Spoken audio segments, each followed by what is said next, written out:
Okay बच्चों, hello hello hello hello. कैसे हो आप लोग? आई होप सब चंगा, सब बढ़िया, मस्त मज़े में कट रही होगी ज़िंदगी। ओके, सो ये जो वीडियो है, ठीक है, ये जो वीडियो है फिजिक्स को लेके है। ठीक है, अब फिजिक्स करोल बाग में अनुज सर पढ़ाए रहे हैं, तो क्यों आपको अनुज सर को ही सेलेक्ट करना चाहिए या थॉट प्रोसेस में आना चाहिए कि एक बार अनुज सर का कंसिडर करते हैं। ओके, छोटा सा ब्रीफ इंट्रोडक्शन अबाउट मी। थोड़ा सा मैं 10-15 मिनट ही, ज़्यादा बड़ी वीडियो बनाऊंगा भी नहीं। मेरे बारे में जानना बहुत ज़रूरी है। एक तो देखो बच्चों, नाम तो पता चल गया। क्वालिफिकेशन मैं आपको बता दूं तो क्वालिफिकेशन में मैंने बीटेक किया है। ठीक है बच्चा, मैंने एमटेक किया है, इसको बताओ मास्टर ऑफ टेक्नोलॉजी, जिन बच्चों को नहीं पता है। दोनों ही मैंने कंप्यूटर साइंस में किया है, कंप्यूटर साइंस, जो कि आज के दौर में कंप्यूटर साइंस एक फ्लैगशिप ब्रांच है। किसी भी बच्चे का जो ड्रीम होता है वो कंप्यूटर साइंस ही है। बाद में चलेंगे कैरियर काउंसलिंग, बात की बात करेंगे। अगली जो दूसरी सबसे इंपॉर्टेंट बात, तो पहला तो ये हो गया कि मैं बीटेक हूँ टेक्निकल बैकग्राउंड से। दूसरी इंपॉर्टेंट बात, मैंने जो अपनी पढ़ाई की है, जो एजुकेशन है, वो है आपका Indian institute of technology IIT Madras, जिसकी रैंक 1 है पूरे इंडिया में, फर्स्ट रैंक पे है ये। एनआरएफ की रैंकिंग अगर आप देखेंगे, एनआरएफ की रैंकिंग पे जाएंगे तो आपको मिलेगा कि फर्स्ट रैंक है। दूसरी बात ये हो गई। तीसरी बात, सर आप फिजिक्स बाकियों से बेहतर कैसे पढ़ाओगे? बात समझ, आप बाकी जो टीचर्स हैं उनसे अच्छा फिजिक्स कैसे पढ़ाओगे? क्या अलग है आप में? देखो सिंपल सी बात है बच्चा, मैं आपकी भाषा में समझाता हूँ। मैं गेम तो नहीं खेलता हूँ, बट आप लोग गेम खेलते हो, है ना? तो एक पबजी गेम हुआ करता है बहुत फेमस, मैं कभी खेला नहीं हूँ, मैंने इंस्टॉल भी नहीं किया है, ठीक है। लेकिन अगर पबजी के बारे में आप मेरे से पूछोगे तो मेरे को कुछ नहीं पता सिवाय उसके नाम के, और वो एक गेम है। उसमें कौन कौन से लेवल होते हैं, कौन कौन से वेपन्स होते हैं, कैसे खेला जाता है, वो मुझे कुछ भी नहीं पता है। चलिए, यानी कि अगर आपसे पूछता मैं पबजी के बारे में, तो आप पबजी की डिटेल डीएनए बता दोगे कि पबजी काम कैसे करता है, किसने बनाया, कहाँ का ऐप है, कैसे खेला जाता है। कुछ वैसे ही जब मैं अपनी प्रिपरेशन कर रहा था, ठीक है बच्चों, तो अपनी प्रिपरेशन के समय पे 2009, शायद आप उस समय बहुत सारे बच्चे पैदा भी नहीं हुए थे, 2009-10 का दौर था। उस समय मैंने अपनी प्रिपरेशन की थी।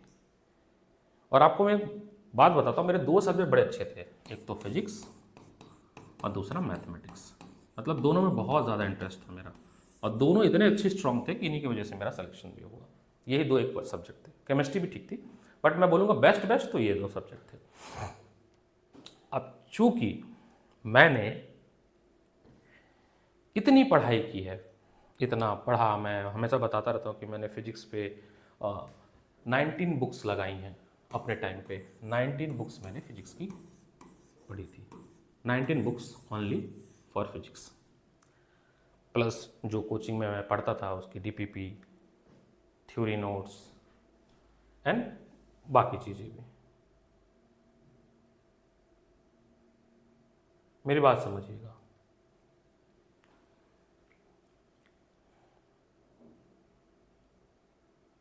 अब देखो यार, ये तो फ़ोन आता है, मैं पूरा डाइवर्ट हो जाता हूँ, सॉरी, ये कॉल आ गया ना तो डाइवर्ट हो गया। अब समझना ये है कि यहाँ पे दो बात करने वाले हैं हम, मतलब दो तरह के बच्चे होंगे, फिजिक्स पढ़ने वाले दो तरह के बच्चे होंगे। एक, जिन्होंने पीसीएम लिया है, पीसीएम और पीसीबी, बट उनका फोकस अभी सीबीएसई है। एक वो बच्चे, सेकंड, ये फर्स्ट कैटेगरी के बच्चे हो गए।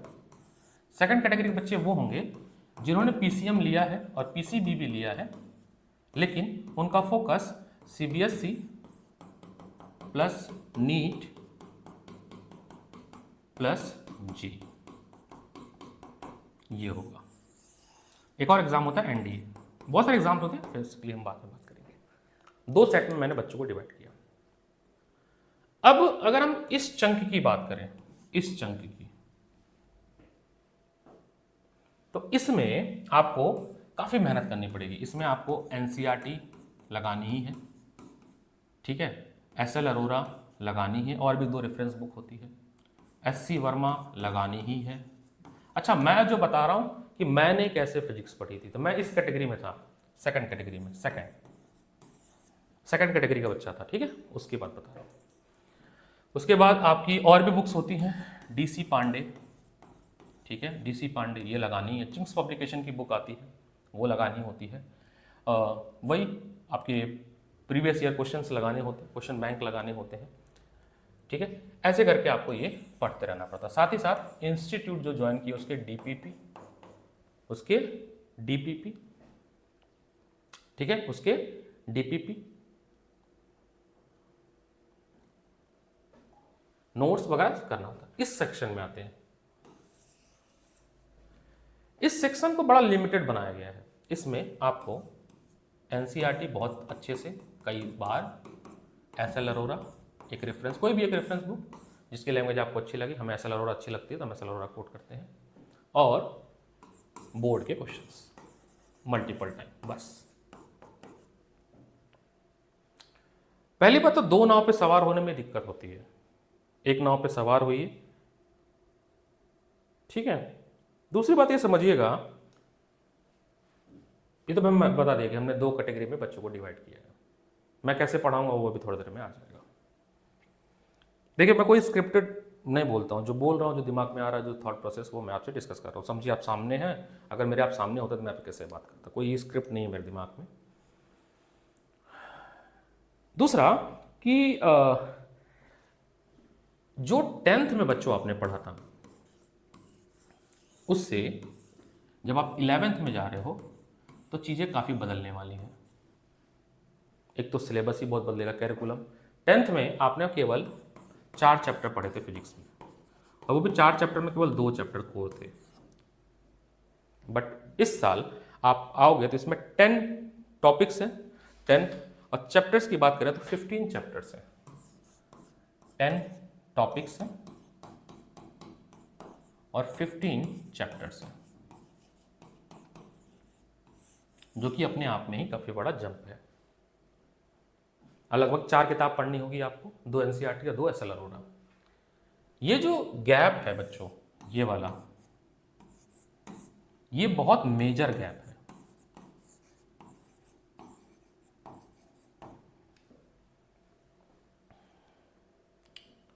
अब इसमें 2 चीज़ समस्या ये भी होती है कि आपका अभी बोर्ड खत्म हुआ है, तो अभी आप इंजॉय करोगे, इंजॉय करते करते आपने अप्रैल भी इंजॉय भी निकाल दोगे, हो सकता है कुछ बच्चे मई भी इंजॉय में निकाल देंगे। कुछ बच्चे ऐसे होंगे जो कि किसी और कोचिंग में एसोसिएट हो जाएंगे, फिर वहाँ उनका कुछ ख़राब हो जाएगा, टीचर बर्बाद कर देगा। तो रफली मैं बताऊँ, पिछले 14 ईयर का जो मेरा एक्सपीरियंस है, 14 year of teaching experience, 14 year जो मैंने देखा है, मैंने मेंटर किया है, लगभग 1000+ बच्चों को मैंने मेंटर किया है, 1000+ बच्चों को मैंने पढ़ाया भी है और मेंटर भी किया है। मैं भी आऊँगा अपने बारे में, ठीक है, अचीवमेंट्स अपने बारे में बताऊँगा। 11th समहाउ, आप देखे होंगे बहुत सारी वीडियो भी बनती है, मेरा 11th बर्बाद हाय मैं क्या करूँ, ऐसे करके 11th बर्बाद होता है। मेरे टाइम पे भी मेरे बहुत सारे दोस्तों का बर्बाद हुआ था। मैं लकी अनफ था, क्योंकि एक तो मेरे को टीचर अच्छे मिल गए, गुरु अच्छे मिल गए थे, मेरे को अच्छा गाइड किए, मैं उनको, यही वाली फ़र्क बस इतना है बच्चों कि आपको टीचर पे भरोसा करना पड़ेगा। और मेरे पे आप इसलिए भरोसा कर सकते हो क्योंकि मैंने एग्ज़ाम क्रैक किए हैं, और जो बच्चा मेरे से जुड़ा है ना, जो पेरेंट्स मेरे से जुड़े, उनको पता है कि मैं कैसा इंसान हूँ, जो एकदम ट्रू गाइडेंस होती है वो मैं बच्चों को देता हूँ। कल ही मैंने एक बच्चे का काउंसलिंग किया, काफ़ी अच्छा काउंसलिंग किया, हैप्पी थे उनके पेरेंट्स। आप भी आइए, मिलिए मेरे से, काउंसलिंग करिए, आपको अच्छा लगेगा। तो वो आप ना 11 बर्बाद कर देते हो समहाउ, 6 महीने आप वेस्ट कर देते हो, और उसके बाद बचता 6 महीना है, उसमें इतने सारे यूटी टेस्ट पेपर, फिर आपकी 11th खत्म हो जाती है। लास्ट ईयर एक बच्चा था, बहुत प्यारा बच्चा था मेरा, पढ़ने में बहुत अच्छा था, 11th में समहाउ ऐसे कुछ हुआ, पहले किसी इंस्टीट्यूट में चला गया, वहाँ पढ़ा, फिर मेरे पास आया बीच में। लास्ट में कैसा हुआ कि बोला सर ये किताब है, ये नोट्स है, आप इसको टिक मार दो जिससे मैं पास हो जाऊँ। मैंने टिक मार दिया। सो ही गेट 40 मार्क्स आउट ऑफ 70। केवल कुछ टॉपिक्स मैंने उसको बता दी, बट ये हमेशा सबके साथ हो ऐसा जरूरी नहीं है, मेरी बात समझिएगा।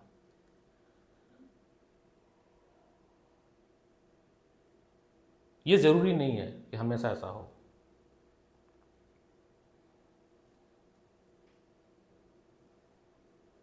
और इस साल का अगर आप 12th के फिजिक्स के पेपर देखे होंगे तो बच्चे रो रहे हैं, बहुत ज़्यादा रो रहे हैं कि भैया फिजिक्स तो वो बच्चे भी नहीं जो बायो पढ़ते हैं, और कहते हैं भैया ये तो फिजिक्स आ गया आपका, 20 लाख बच्चे ऐसे हैं जो बायो स्ट्रीम से है, उनके पास फिजिक्स है, कि सर ये तो फिजिक्स का पेपर पूरा IIT जेई का पेपर आ गया, CBSE का तो पेपर ही नहीं था। रो रहे थे वो। पर जितने बच्चे मेरे से जुड़े थे, जनकपुरी, उत्तम नगर, रमेश नगर, करोल बाग, पटेल नगर, राजेंद्र नगर, जहाँ जहाँ मैं पढ़ा रहा था, जो जो जुड़े थे, उनको ये समस्या फेस नहीं हुई। वो बाकियों से अलग थे, उनको कभी घबराहट नहीं हुई। वजह थी कॉन्सेप्ट, उनका बहुत स्ट्रांग था। अगर आप कॉन्सेप्ट को समझ रहे हैं तो आप वैसे ही क्वेश्चन बना लोगे। देखो 10th तक की फिजिक्स में फॉर्मूला बेस्ड क्वेश्चन आते थे, फॉर्मूला बेस्ड क्वेश्चन आते थे, given that and formula use करिए। 11th की फिजिक्स में जो क्वेश्चन आते हैं वो कॉन्सेप्ट बेस्ड क्वेश्चन आते हैं, फॉर्मूला बेस्ड क्वेश्चन नहीं आते हैं। ये डिफरेंस समझने में बच्चों को 6 महीने लग जाते हैं। 12th अच्छी हो जाती है, उसमें कोई दो राय नहीं है, लेकिन 11th खराब हो जाती है ये बात को समझने में, और 11th का इम्पैक्ट पड़ जाता है 12th में। हाँ मैंने बोला 12th अच्छी हो जाती है क्योंकि 12th डिफिकल्टी वाइज थोड़ी ईजी हो जाती है, जिस बच्चे का थोड़ा सा ठीक ठाक ट्रैक होता है।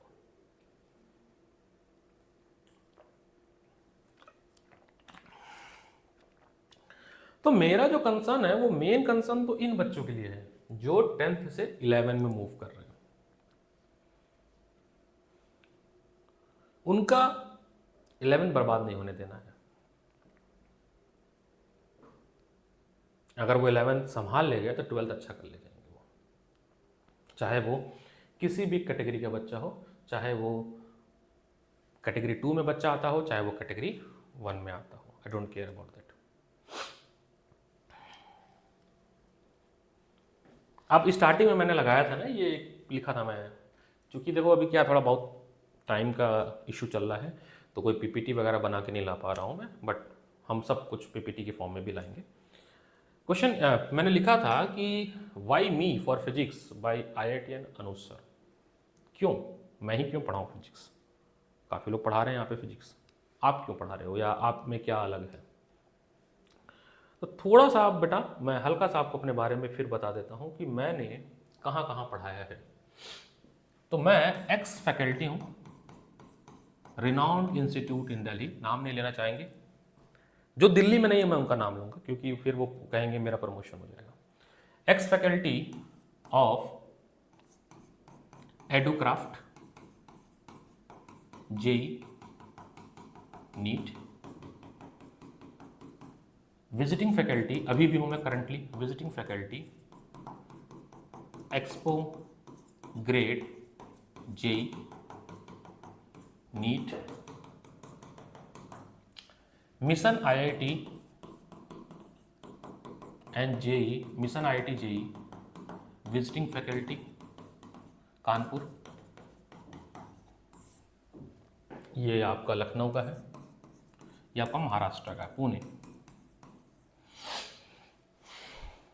ठीक है, ex faculty of KD campus, ये तो नाम ले सकता हूँ मैं क्योंकि बड़ी बहुत बड़ी ब्रांड है KD कैंपस, आप रिसर्च करिएगा इसके बारे में। Ex faculty of KD campus, ठीक है। Ex faculty of some UPSC coaching like प्रिसा IAS, और भी 3-4 हैं, ठीक है। मैं बाकी फाउंडर ऑफ राइज आईएएस,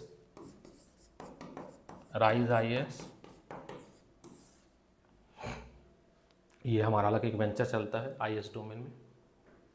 जब मैं अपनी उपलब्धि लिखूंगा ये बोर्ड भर जाएगा। मैंने इतना जो है पिछले 8 साल में मैंने पढ़ा दिया है, यहीं करोल बाकी कम से कम 10 इंस्टीट्यूट में पढ़ा दिया मैंने।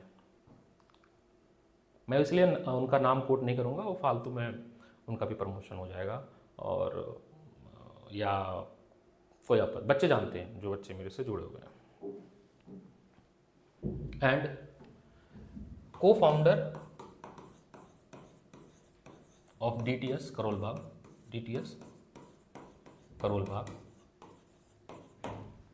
यहाँ पर डीटीएस करोल बाग में जो साइंस स्ट्रीम है उसका मैं हेड ऑफ डिपार्टमेंट हूँ। व्हाट डोमेन में हेड ऑफ डिपार्टमेंट, यानी कि साइंस की सारी स्ट्रीम, साइंस के सारे टीचर, साइंस का पूरा कैरिकुलम, कौन पढ़ाएगा, कैसे पढ़ाएगा, क्या क्या सिस्टम होगा, वो मैं देखता हूँ।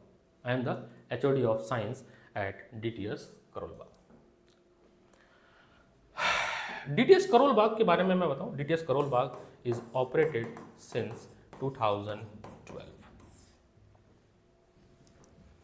Establishment of DTS Karol Bagh is 2012, तो लगभग 12 साल से ऊपर हो गए। देखा जाए तो 2024 चल रहा है। 12+ ईयर से डीटीएस करोल बाग ऑपरेट कर रहा है और काफ़ी अच्छा परफॉर्म कर रहा है। ये उपलब्धि मेरे बारे में थी, अबाउट मी। ऐसे और भी बहुत सारी हैं,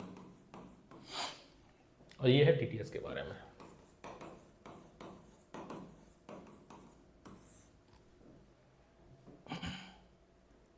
मैंने काफ़ी मेरे पढ़ाए हुए बच्चे मेंटर IIT नीट में सेलेक्टेड हैं। They are doing BTech also, engineering कर रहे हैं, और अभी भी इस साल 2-4 बच्चे हैं जो कि IIT में सेलेक्ट होंगे।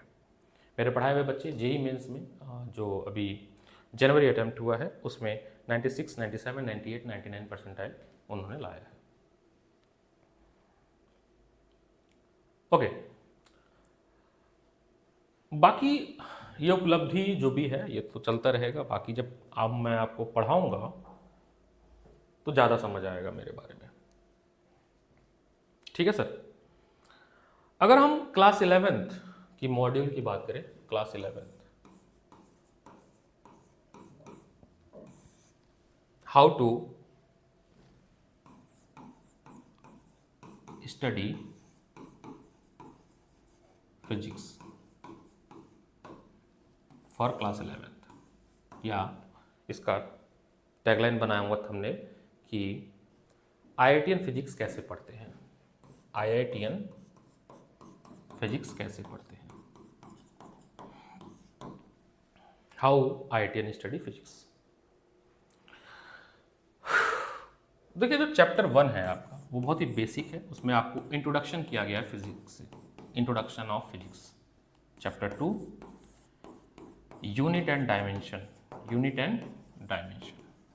ये चैप्टर इतना ही इंपॉर्टेंट है जितना कि आपके जीवन में अगर आप मैथमेटिक्स लगाते हो तो table, finding square root, calculation, plus minus, division जैसे आपको मैथ में ज़रूरत पड़ती है, तो पूरे ही फिजिक्स में इस चैप्टर का यूज़ होने वाला है, इसीलिए सबसे पहले ही पढ़ा दिया जाता है।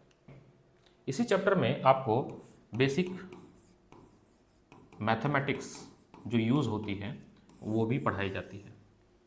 अब यहीं से सवाल आ रहा है, जो बच्चे बायो स्ट्रीम से हैं, बेटा बिना मैथ के फिजिक्स नहीं होगी।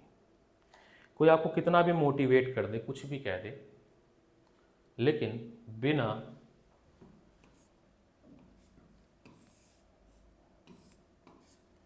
मैथ के फिजिक्स नहीं होगी। कितनी मैथ की ज़रूरत है वो मैं आपको सिखा दूंगा। वैसे क्लास 12th की मैथमेटिक्स की ज़रूरत पड़ती है, जिसमें कैलकुलस, वेक्टर की ज़रूरत पड़ती है। तो स्टार्टिंग की कुछ क्लासेस तो आपकी इस पे ही जाएगी, मेरी बात समझिएगा। आपको इस पे थोड़ी कमांड करनी पड़ेगी, basic mathematics tools and chapters पे, तभी आपकी फिजिक्स आसान होगी। नहीं तो आपको हर जगह पर रोलर कोस्टर की तरह ब्रेक लगानी पड़ेगी और परेशान हो जाएंगे आप। ठीक है। इसके बाद चैप्टर 3 यहाँ शुरू होता है आपका काइनेमेटिक्स। काइनेमेटिक्स वही मोशन, जैसे आपने 9th में पढ़ा था, उसी का थोड़ा advance version. Kinematics, law of motion, work and energy, motion of system of particle, rigid body, gravitation, property of bulk matter, thermodynamics, behaviour of gas, kinetic theory and oscillation of wave. ये total 10 topics आपके। मैं यहाँ पे chapter वगैरह discuss नहीं करूँगा अब, क्योंकि वो तो फिर एक अगला टॉपिक बनेगा। ठीक है। बाकी जो भी आपके अंदर हल्की फुल्की सी क्वेरी हो, डाउट हो, बच्चों प्लीज़ आओ, मिलो, बात करो। मिलने से ही आपका समाधान होगा। आप मिलोगे नहीं, बात नहीं करोगे, तो फिर तो दिक्कत हो जाएगी। फिर तो हम भी आपकी हेल्प नहीं कर पाएंगे ना।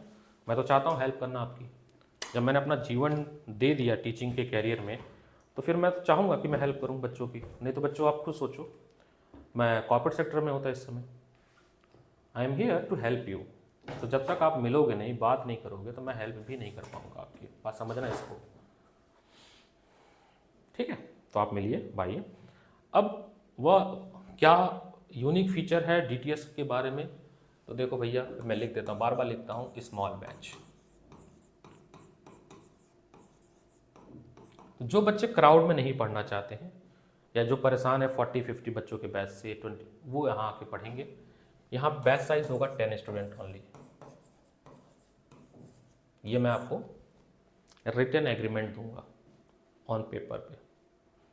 अगर 11 बच्चा होता है, आप मुझसे आना, कहना कि सर आपने तो 10 बच्चे बोला था, मैं आपकी फ़ीस रिफंड कर दूंगा। इससे बड़ी कमिटमेंट कोई नहीं है। आप मेरी वीडियो दिखा देना मुझे। Second, updated notes, master notes. क्योंकि जो भी यहाँ पे पढ़ा रहे हैं, मैंने ना सबसे फीडबैक ले लिया। हर कोचिंग के 2-3 बच्चों से मैंने पूछ के फीडबैक ले लिया है कि तुम्हें क्या मिलता है पढ़ाने में, नोट्स मिलता है कि क्या मिलता है। किसी ने बोला सर नोट्स नहीं मिलता है, वो बस लिखवा देते थोड़ा बहुत। तो मैं आपको नोट्स भी दे रहा हूँ, प्लस यहाँ के किसी भी कोचिंग में डीपीपी नहीं मिलता है, ये मैं दूंगा आपको। और इसका सोल्यूशन भी करवाएंगे, डाउट क्लासेस भी लेंगे, प्लस रेगुलर टेस्ट। बहुत बड़ा टूल है ये। तो जो भी आपने पढ़ा एक वीक में, जो हमारी क्लास होगी, उसका संडे को टेस्ट हो जाएगा। उससे मुझे पता चल जाएगा कि इस टॉपिक को आपको कितना समझ आया है। और जब तक उस टॉपिक पे आपको एक अच्छी पकड़ नहीं होगी, मैं आगे फॉरवर्ड नहीं करूँगा। तो ये तो मेरा ये काम रहेगा। Best team, best team in central Delhi. जब मैं सेंट्रल दिल्ली की बात करता हूँ, तो मैं बात करता हूँ करोल बाग की, मैं बात करता हूँ पटेल नगर की, मैं बात करता हूँ राजेंद्र नगर की, इसमें जो भी छोटे छोटे और भी जो है सबकी। बच्चा, एक एक बच्चा हमारे लिए बहुत इम्पोर्टेंट है, और वो एक एक बच्चे के लिए हम काम करने वाले हैं। उसकी क्या समस्या है, कहाँ वो ब्रेक डाउन हो रहा है, कहाँ अपने आप को वीक फील कर रहा है, सब A to Z हम वर्कआउट करेंगे आपके साथ। तो रजिस्ट्रेशन इज़ ओपन, ठीक है, रजिस्ट्रेशन इज़ ओपन। आपको नंबर मैं दे देता हूँ, मेरा नंबर है 8130662554, या इस वीडियो के कमेंट में भी आप लिख सकते हैं। आप रजिस्ट्रेशन करें, डेमो क्लास लें, थोड़ा और भी जगह डेमो लें, सो दैट आपको समझ आए चीज़ें।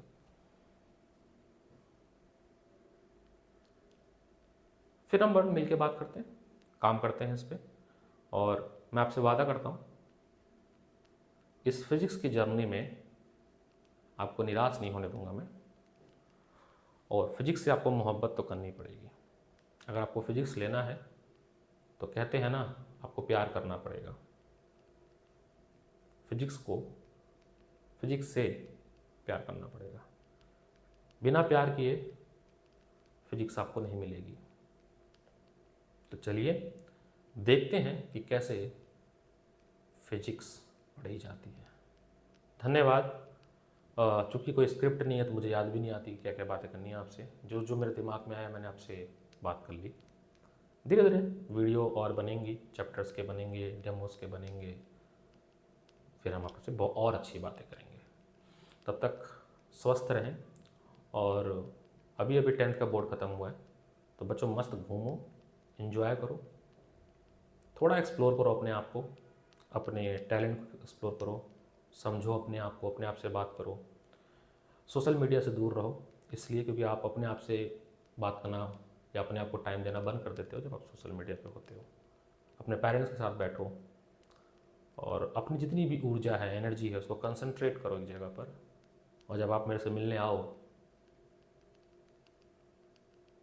तो बहुत ज़्यादा एनर्जी के साथ, पॉजिटिव माइंडसेट के साथ, ठीक है। तो 1 अप्रैल से मैं फिजिक्स का बैच शुरू कर रहा हूँ। I am announcing the date also, है ना। The date is